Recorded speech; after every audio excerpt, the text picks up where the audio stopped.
नमस्कार, बहुत स्वागत है आप सभी लोगों का हमारे समृद्धि आईएएस के यूट्यूब चैनल पर। और तैयारी कैसी चल रही है कमेंट करके बताइएगा। आज का जो हमारा प्रोग्राम है वो अब की बार मेंस पार बैच को लेकर के है, और चूंकि मेंस के बैचेस भी स्टार्ट हो गए हैं तो इसी के तहत जो हमारा जीएस का प्रश्न पत्र 2 है उससे हम एक प्रश्न ले रहे हैं कि, और बेसिकली ये आईआर से है कि क्या भारत संयुक्त राष्ट्र सुरक्षा परिषद का स्थायी सदस्यता का प्रबल दावेदार है, और स्थायी सदस्यता के लिए भारत के समक्ष आने वाली बाधाओं पर चर्चा करना है। तो देखिए, चूंकि 12 अंक का प्रश्न है तो 12 अंक के प्रश्न में आपको पता ही होगा कि थोड़ा सा वो 2 डायमेंशंस में आयोग प्रश्न पूछता है, और कभी कभी तो 3 में भी पूछ लेता है, और कभी कभी ऐसा होता है कि एक ही डायमेंशंस में पूछता है। तो सबसे पहले आंसर राइटिंग की पहली शर्त यही है कि प्रश्न को खूब ध्यान से पढ़ें। प्रश्न को जब आप ध्यान से पढ़ेंगे तो आपको ये पता चलेगा कि प्रश्न में पूछा क्या गया है, प्रश्न कितने डायमेंशंस में है, और जितने भी डायमेंशंस में है प्रश्न तो आपको प्रत्येक डायमेंशंस में एक बैलेंस अप्रोच बनाते हुए आंसर राइटिंग करनी होगी। तो इसमें 2 डायमेंशंस में है और आग करके देखते हैं। चूंकि 12 अंक का है तो 200 शब्दों में लिखना होगा। आपको ये तो पता ही होगा कि जो आपके प्रश्न पत्र आते हैं तो वो 2 पार्ट में बटा होता है, 1 से लेकर के 10 तक। जब आप मुख्य परीक्षा में जाएंगे तो 1 से लेकर के जो 10 तक प्रश्न आते हैं वो 8 अंक के प्रश्न आते हैं, और उनको 125 शब्दों में लिखना होता है। और जो 11 से 20 तक के प्रश्न मिलेंगे वो 12 अंक के प्रश्न होते हैं, और वो मिलता है 200 शब्दों में उसको लिखना होता है। अब बच्चे करते क्या है, चूंकि वो आपका जो प्रश्न होता है वो भी कॉपी पे मेंशन होता है, तो बच्चे करते क्या है कि जो 12 अंक का प्रश्न है वो बाद में उधर पीछे करते हैं, और सोचते हैं कि जब छोटा छोटा जो ये प्रश्न है वो हम जब 12 अंक का निपटा लेंगे तब करेंगे। तो उनके साथ एक ब्लंडर होने की संभावना क्या रहती है कि 12 अंक के प्रश्न में तो चूंकि वो बीच से ही शुरू होता है उधर, और इधर जो स्टार्टिंग में है जब वो आते हैं मतलब उनके पास 12 अंक को ही करने में वो 2 घंटा से ज्यादा लगा देते हैं। तो जब 8 अंक के जो 10 प्रश्न करने होते हैं तो ऐसे में उनकी राइटिंग खराब होती है, उनकी स्पीड खराब होती है और प्रश्न छूटता है। तो जैसे एग्जामिनर के पास कॉपी आपकी जाएगी तो पहले से देखता हुआ जाएगा 1 से लेकर के 20 तक। तो स्टार्टिंग में 1 से 10 तक वो इतना खराब स्थिति में आपको देखेगा कि 11 से 20 तक आप कुछ भी लिख के आइए तो उसका निगेटिव प्रभाव पड़ जाएगा। तो ये अप्रोच वही बच्चा अपनाए जिसकी स्पीड बहुत अच्छा है, और जो पहले पेज पे जैसी आंसर राइटिंग कर रहा है वो लास्ट पेज पे उसी तरीके से यदि आंसर राइटिंग कर सकता है तब तो ये अप्रोच ठीक है, नहीं तो ये फिर नुकसानदायक है।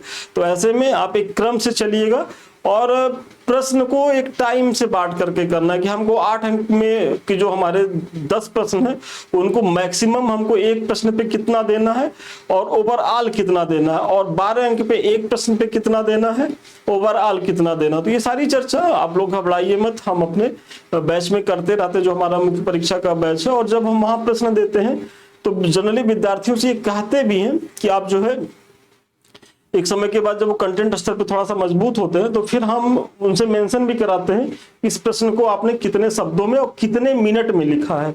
और यदि वो ज्यादा मिनट में लिख रहे हैं तो उनसे हम फिर कहते हैं कि अगला जो प्रश्न उसको और कम में लिखिए। तो एक जो है स्पीड टेस्ट भी हम देखते रहते हैं बच्चों का। और कुछ बच्चे ऐसे होते हैं कि जो स्पीड को वाकई में मेंटेन नहीं कर पाते, तो उनकी भी चीजें हैं कि भाई ऐसा नहीं कि जो बहुत थोड़ा स्लो लिखता है वो मेंस नहीं पास करेगा, उसकी एक रणनीति होती है, वो सबकी भी हम चर्चा करते हैं। तो खैर वो सब तो लंबा हो जाएगा, यहाँ करेंगे। ये संस्थान के द्वारा 2 बैच चलाए जा रहे हैं तो आप लोग इससे जुड़िए, इसका लाभ उठाइए। एक तो हमारा मुख्य परीक्षा का बैच है, और मुख्य परीक्षा में भी 2 बैच है। एक शून्य से शिखर बैच। शून्य से शिखर बैच उन बच्चों के लिए है जो 2026-27 के लिए पीसीएस में आना चाहते हैं, तो वो आए अपनी मुख्य परीक्षा की तैयारी करें, क्योंकि मुख्य है, बाकी तो सब भीड़ छाटने का जरिया है। पीटी तो आप 4 महीना पढ़ के पास हो ही जाएंगे, लेकिन मेंस के लिए आपको मतलब डीप नॉलेज की जरूरत होती है, और मेंस तैयार रहेगा तो पीटी वैसे ही तैयार रहेगा। साथ ही साथ हमारा जो अब की बार मेंस पर ये जो दूसरा बैच है ये टारगेटेड बैच है, और ये उन बच्चों के लिए है जो इस बार मुख्य परीक्षा लिख रहे हैं। साथ ही साथ आरओ का भी बैच चल रहा है, तो आप लोग ये सारे बैच जिसके लिए आप अपने आप को योग्य समझ रहे हो ज्वाइन करें और इसका लाभ उठाएं। देखिए यहाँ क्या है कि डेली आपको प्रश्न दिए जाते हैं, आप लिख करके दिखाते हैं, जो भी कमी रहती है वो बताई जाती है, मतलब भर भर के कमेंट किया जाता है आपकी कॉपी पर, 1 नंबर आधा नंबर कटा है तो क्यों कटा, और कैसे आप इसे और ज्यादा इंप्रूव कर सकते हैं। और फिर जो है हम मॉडल आंसर भी देंगे, मतलब ऐसा नहीं कि कमेंट किए और छोड़ दिए। ये हमारा प्रयास है कि करीब करीब 750 प्लस प्रश्न जो है वो हम मुख्य परीक्षा के पहले पहले आपको कराएं और इसका पीडीएफ दे। और विश्वास मानिए कि अगर आप इतना भी करके जाएंगे तो मतलब जितना हम प्रश्न दे रहे हैं आप उसका आंसर राइटिंग कर लीजिए, इस पीडीएफ को दोहरा लीजिए और जो हम फीडबैक दिए हैं उस पर आप काम कर लीजिए। तो फिर आप देखिए आप टॉप 10 टॉप 20 में नहीं आए तो कहिएगा। इसका लाभ उठाइए, नंबर फ्लैश कर रहा होगा, आप संपर्क कर सकते हैं संस्थान में। तो चलिए अब आते हैं अपने प्रश्न पे। एक बार प्रश्न हम पुनः पढ़ रहे हैं कि क्या भारत संयुक्त राष्ट्र सुरक्षा परिषद की स्थायी सदस्यता का प्रबल दावेदार है। तो सबसे पहले तो यही बताना है कि जो भारत है तो संयुक्त राष्ट्र सुरक्षा परिषद है, तो आप लोग को जानते होंगे कि उसमें 5 स्थायी सदस्य हैं और 10 अस्थायी सदस्य हैं। तो उस 5 स्थायी सदस्यों में वो दावेदारी की बात पूछ रहा है कि क्या भारत प्रबल दावेदार है, तो इसके बारे में बताना है। और फिर स्थायी सदस्यता के लिए भारत के समक्ष आने वाली बाधाएं क्या हैं, मतलब दूसरे पार्ट में आपसे पूछ रहा है कि जो स्थायी सदस्यता भारत को अभी तक नहीं मिल पाई है तो उसके पीछे क्या कारण है कि भारत अभी तक स्थायी सदस्य मतलब संयुक्त राष्ट्र संघ का नहीं बन पाया है। और उसके बाद आपको एक निष्कर्ष दे देना है, यही आपके जो प्रश्न है उसका फॉर्मेट है। तो चलिए थोड़ा सा भूमिका बताइए, और भूमिका में की पॉइंट क्या है, तो संयुक्त राष्ट्र सुरक्षा परिषद, तो थोड़ा सा इसी के बारे में बता दीजिए और यही आपके प्रश्न की शुरुआत करने का तरीका हो गया। तो संयुक्त राष्ट्र सुरक्षा परिषद संयुक्त राष्ट्र का एक महत्वपूर्ण अंग है जो अंतरराष्ट्रीय शांति और सुरक्षा बनाए रखने के लिए जो है वो उत्तरदायी है। परिषद में 5 स्थायी एवं 10 अस्थायी सदस्य होते हैं जो मैंने अभी बताया, और 5 स्थायी सदस्यों में कौन कौन से हैं, तो एक तो अमेरिका हो गया, दूसरा रूस हो गया, चीन हो गया, फिर ब्रिटेन हो गया और फ्रांस हो गया, यही 5 हैं इसमें। वैश्वीकरण के पश्चात भू राजनीतिक संरचना में काफी परिवर्तन आया है, मतलब जो वर्तमान स्थिति, भाई ये कब बना था 1945 में ये सारी चीजें आई थी और उसके बाद बहुत सारी चीजें परिवर्तित हो गई हैं। तो जो ऑर्डर मतलब सोचिए करीब करीब 70 साल से यही व्यवस्था चली आ रही है, इसमें परिवर्तन होने चाहिए, वही आप बता रहे हैं कि वैश्वीकरण के पश्चात भू राजनीतिक संरचना में काफी परिवर्तन आया है जिससे सुरक्षा परिषद में सुधार की मांग जो है वो उठती रहती है। और आप भी न्यूज़पेपर पढ़ रहे होंगे तो अक्सर जो है ये चीजें होती है कि भारत को भाई स्थायी सदस्यता दिया जाए। इसी तरीके के प्रयास जापान के द्वारा किया जाता है, ब्राजील के द्वारा किया जाता है, फिर अफ्रीकी देश डिमांड करते हैं कि भाई हम इतने बड़े एक महाद्वीप हैं और हमारे यहाँ से कोई भी व्यक्ति मतलब सारी कोई भी देश जो है स्थायी मेंबर नहीं बन पा रहा है, तो एटलीस्ट कम से कम हमको भी 2 सीट मिलनी चाहिए स्थायी सदस्यता की। तो ये सारी चीजें होती हैं और जेन्युइन मांग है, भाई आप जनसंख्या इतनी बड़ी हो गई है, इतना ज्यादा डेवलपमेंट हो गया है, देश दुनिया कहाँ से कहाँ आ गई है और अभी भी ये वही अपने पुराने ढर्रे पे बना हुआ है, तो ऐसे में परिवर्तन तो होना चाहिए। वर्तमान में भारत को सुरक्षा परिषद में स्थायी सदस्यता प्राप्त करने के प्रबल दावेदार के रूप में देखा जा रहा है। तो देखिए आप अपने भूमिका में ही जो है अब प्रश्न पे उतर रहे हैं, जो मूल पार्ट है भूमिका देते ही आप बता रहे हैं कि भाई कैसे भारत जो है प्रबल दावेदार के रूप में देखा जा रहा है। तो अब भूमिका के बाद जस्ट जो है आप पॉइंट से बताइए। तो सबसे पहला जो हमारा प्रबल दावेदार के पक्ष में प्रमाण है तो वो जनसंख्या और लोकतंत्र। तो आप जानते ही होंगे कि हम विश्व के सबसे अधिक जनसंख्या वाले देश हैं, वर्तमान में तो 146 समथिंग पे है, मतलब 147 अरब जनसंख्या हमारे पास है और भारत की सबसे बड़ी आबादी और मतलब आबादी भी हम हैं और हम एक लोकतांत्रिक देश भी हैं। तो ऐसे में हमारी जो दावेदारी है वो एक मजबूत दावेदारी है। फिर जो दूसरी प्रमुख है कि हम एक आर्थिक शक्ति के रूप में भी हैं। भाई ऐसा नहीं कि हमारे पास जनसंख्या ही हम लोकतंत्र हैं, लोकतांत्रिक है, हमारे पास आर्थिक क्षमता भी है। भारत विश्व की तीसरी बड़ी अर्थव्यवस्थाओं में से एक है। उसकी बढ़ती आर्थिक शक्ति एवं वैश्विक व्यापार में बढ़ता योगदान उसे एक प्रभावशाली नेतृत्वकर्ता बनाते हैं जो यूएनएससी की स्थायी सीट के लिए एक मजबूत आधार प्रदान करता है। तो मतलब हमारे पास हम एक लोकतांत्रिक देश है, हमारे पास एक बड़ी जनसंख्या है, हमारा एक बड़ा भूभाग है, मतलब फिर आप बता रहे हैं कि हम एक बड़ी आर्थिक शक्ति भी और वैश्विक स्तर पे हम तीसरी बड़ी शक्ति हैं, वही आप बता रहे हैं। विकासशील विश्व का प्रतिनिधित्व हम करते हैं। तो जो विकासशील विश्व है, दुनिया है, तो उसके हम एक तरीके से नेता के रूप में हैं। ये भी हमारे लिए एक पॉजिटिव पॉइंट है। तो भारत तीसरी दुनिया के देशों का निर्विवाद प्रतिनिधित्व करता है, जो गुटनिरपेक्ष आंदोलन में भारत की नेतृत्वकारी भूमिका से परिलक्षित होता है। और इसके बारे में तो मैंने अपने जो हमारे जो विदेश नीति का आधार स्तंभ है, उस पर मैंने विस्तार से चर्चा करी है कि तृतीय दुनिया के देश कौन से हैं, गुटनिरपेक्ष आंदोलन कौन से मतलब क्या है, क्या उसकी भूमिका रही, क्या उसकी प्रासंगिकता रही, उसकी चर्चा पीछे के वीडियो में की जा चुकी है। तो मतलब आपका जो अगला पॉइंट जाएगा कि विकासशील जो विश्व है उसका भी हम एक तरीके से प्रतिनिधित्व कर रहे हैं। और विकासशील विश्व में कौन से देश हैं, तो तृतीय दुनिया के देश हैं। और तृतीय दुनिया के देश कौन से हैं, वही जो विश्व सेकेंड वर्ल्ड वार के बाद जो नए नए आजाद हुए थे, जैसे उसमें तमाम अफ्रीकी देश है, दक्षिण पूर्व एशियाई देश है, और उसमें अपना भारत भी है। शांति स्थापना में हम योगदान देते हैं। भारत संयुक्त राष्ट्र शांति मिशनों में सबसे बड़े सैन्य योगदानकर्ता में एक है। पहली चीज, वर्ष 1948 से लेकर वर्तमान तक भारत ने 50 से अधिक शांति मिशनों में भाग लिया है। साथ ही साथ भारत एक शांति प्रिय और सहिष्णु देश है। मतलब हम अपनी ब्रांडिंग कर रहे हैं कि भाई किस तरीके से हम एक शांतिपूर्ण सहिष्णु देश है। और जो यूएन के द्वारा जो शांतिपूर्ण मिशन चलाए जाते हैं, तो उसमें हमारे सैनिक सबसे ज्यादा पार्टिसिपेट करते हैं, हम अपनी क्षमता से ज्यादा जो है उसमें योगदान करते हैं। तो ये सारी चीजें आप बता रहे हैं। फिर भू राजनीतिक स्थिति, तो अब ये भी हमारे फेवर में है कि भारत जो है दक्षिण एशिया की एक प्रमुख शक्ति है और हिंद महासागर क्षेत्र में उसकी रणनीतिक स्थिति जो है उसे वैश्विक सुरक्षा के लिए महत्वपूर्ण बनाती है। भाई हमारी जो वर्तमान में जो हमारी अवस्थिति है, जो हमारी भू राजनीतिक अवस्थिति है, तो दक्षिण एशिया में हमको वैसे भी जो है वो महत्वपूर्ण एज दिलाती है। और यही कारण है कि चाइना हमसे जो है चिढ़ा रहता है। तो ये भी हमारे पक्ष में जा रहा है। जो समुद्री मार्गों की सुरक्षा और आतंकवाद के खिलाफ लड़ाई में भारत की भूमिका जो है यूएनएससी में उसकी उपस्थिति को प्रासंगिक बनाती है। मतलब भाई हमारी जो भू राजनीतिक स्थिति है तो वो इतनी ज्यादा महत्वपूर्ण है कि हम जो एक ऊर्जा लाइन है जो हिंद महासागर हमारे नीचे से होकर जाती है, तो वहां हम एक मजबूत होल्डर, स्टॉक होल्डर की तरह है। साथ ही साथ जो वैश्विक आतंकवाद है, चूंकि हम खुद उससे ग्रसित देश हैं, तो ऐसे में हम उसके लिए भी प्रयास कर रहे हैं, उससे निपटने के लिए।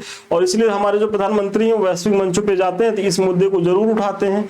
तो ये सारे जो कलेक्टिव पॉइंट्स हैं वो भारत को ये बताते हैं कि भाई कितना उपयोगी है भारत का स्थायी सदस्यता मिलना।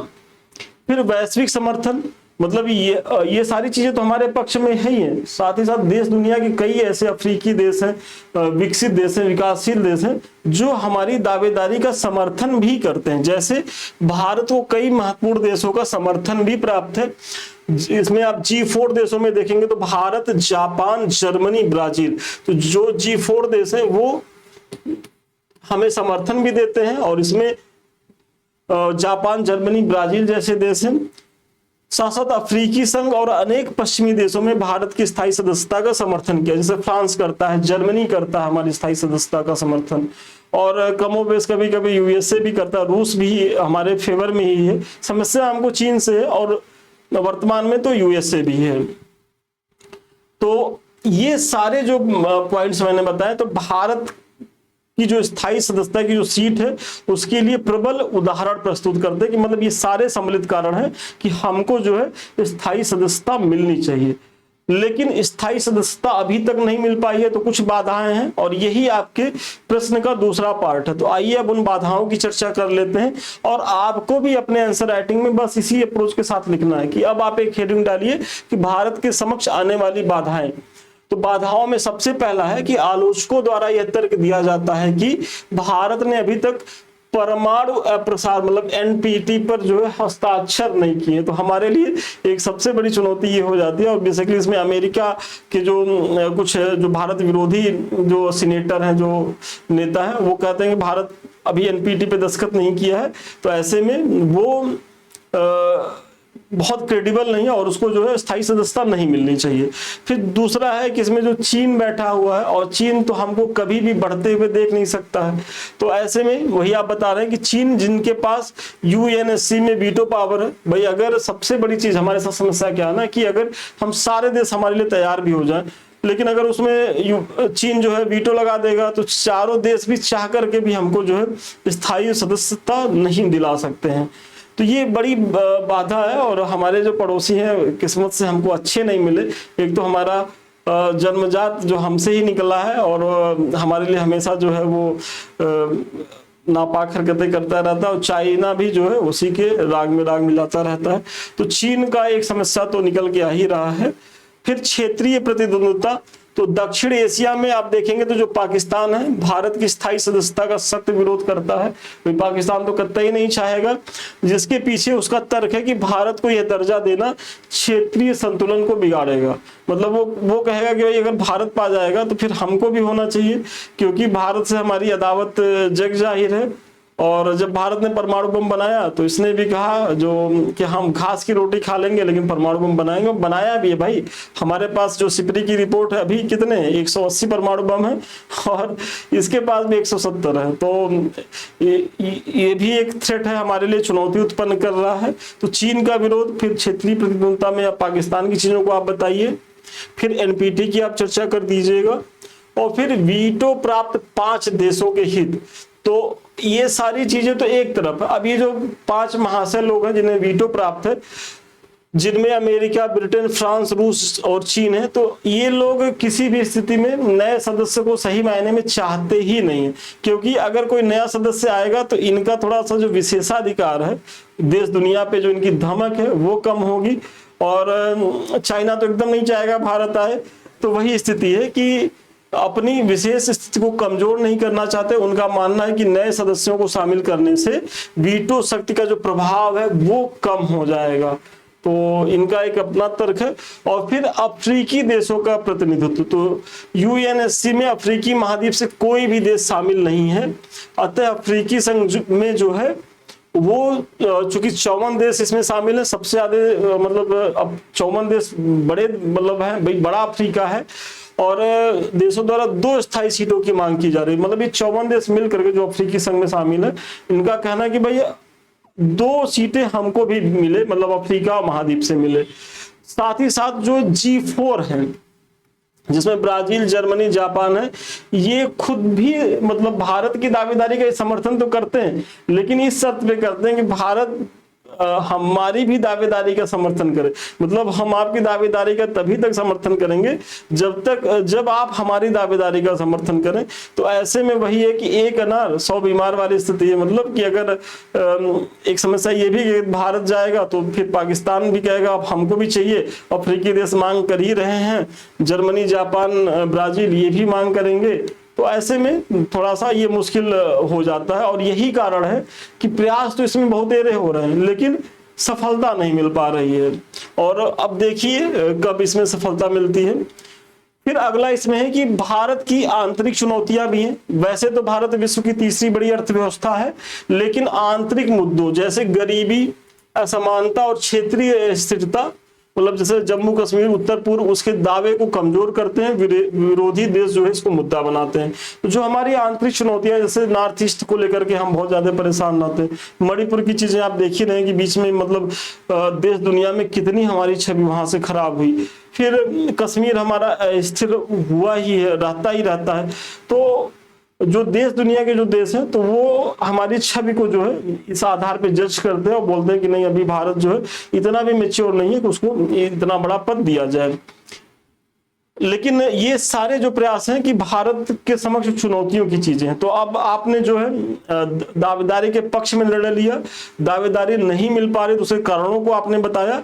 अब आप जो है थोड़ा सा बताइए कि भारत आगे के लिए क्या करे। भाई ऐसा तो है नहीं कि हमारी दावेदारी है, कुछ लोग विरोध करें तो हम हाथ पे हाथ धरे बैठ जाएं।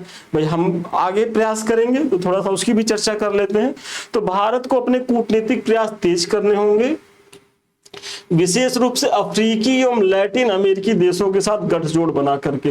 तो मतलब जो हमारे कूटनीतिक प्रयास हैं और जो लैटिन अमेरिकी देश हैं मतलब जो दक्षिण अमेरिका महाद्वीप के देश हैं वहां और अफ्रीकी देशों के साथ हमको और ज्यादा मतलब बेहतर मजबूत कूटनीतिक आर्थिक संबंध बनाने होंगे ताकि उनका हमको बहुत ज्यादा भरपूर सहयोग मिले।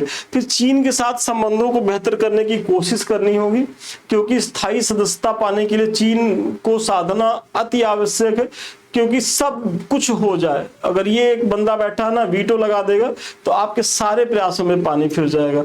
तो ऐसे में इसे भी कुछ समय तक जो है भाई हमारे जो प्रधानमंत्री जी हैं कुछ गले वले मिल गया किसी भी तरीके से मेंटेन करके इसको भी करें ताकि ये भी तैयार हो जाए और भारत को अपनी आंतरिक समस्याओं से निपटने तथा आर्थिक एवं सैन्य शक्ति को मजबूत करने का प्रयास करना चाहिए, जिससे वह साबित कर सके कि वैश्विक शांति और सुरक्षा में उसकी जो है भूमिका अपरिहार्य है।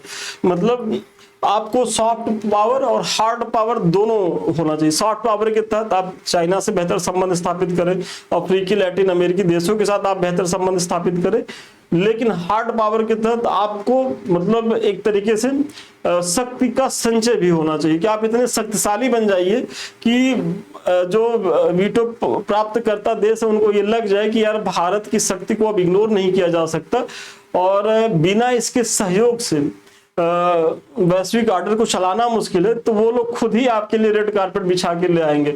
और वाकई में वर्तमान समय में जो शक्तिशाली हैं, जो साधन संपन्न है, उनके लिए सब जगह रेड कारपेट है। तो भारत को भी ऐसे प्रयास करने चाहिए कि अपनी आर्थिक सामरिक क्षमता को और ज्यादा मजबूत करे।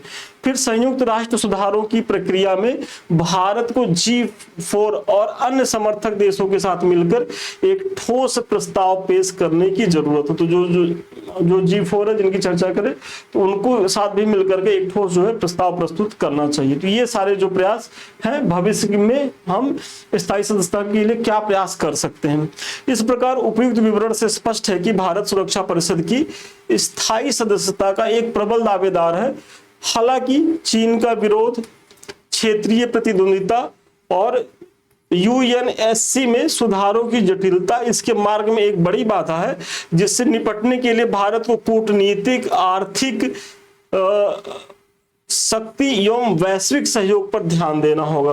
कितना बैलेंस अप्रोच है कि भाई आप बता रहे हैं कि ठीक है समस्याएं भी है लेकिन उसका समाधान भी, और समाधान कैसे है कि हमको कूटनीतिक प्रयास, आर्थिक प्रयास, सामरिक प्रयास और वैश्विक प्रयास तेज करने होंगे। तो आज के प्रश्न का उत्तर यहीं तक था। बहुत अच्छा प्रश्न था और मुझे बड़ा भरोसा है कि इस प्रश्न के माध्यम से आपको चीजें ज्यादा क्लियर हुई होंगी। प्रश्न कैसे लिखना, भूमिका कैसे निष्कर्ष लिखना है, बीच का पार्ट कैसे लिखना है, इसके बारे में भी हम कुछ बता पाए होंगे। बैच जो चल रहे हैं तो इसको तो आप लोग ज्वाइन करें ही करें, इसका लाभ उठाएं। नंबर फ्लैश कर रहा होगा। ये कुछ संस्थान के लिंक है। एक तो हमारा जो है समृद्धि आईएएस का टेलीग्राम है, दूसरा यूट्यूब है जिससे अभी हम आप रूबरू हैं, तीसरा जो चैनल है संदीप मिश्रा ऑफिशियल। ये सारे चैनल आपकी तैयारी के लिए बेहद फ्रूटफुल है। तो अभी तक यदि आप लोगों ने ज्वाइन नहीं किया तो ज्वाइन करें, इसे लाइक करें, सब्सक्राइब करें, शेयर करें और वीडियो अच्छा लग रहा हो तो कमेंट भी जरूर करें। और सबसे अंत में यदि आप हमसे बात करना चाहते हैं, हमारे किसी बैच से जुड़ना चाहते हैं तो 7303075007 पे आप जो है संपर्क कर सकते हैं। तो ठीक है, आज के लिए इतना ही। पुनः मिलते हैं नए वीडियो में नए क्लास के साथ। तब तक के लिए धन्यवाद, शुभकामनाएं आप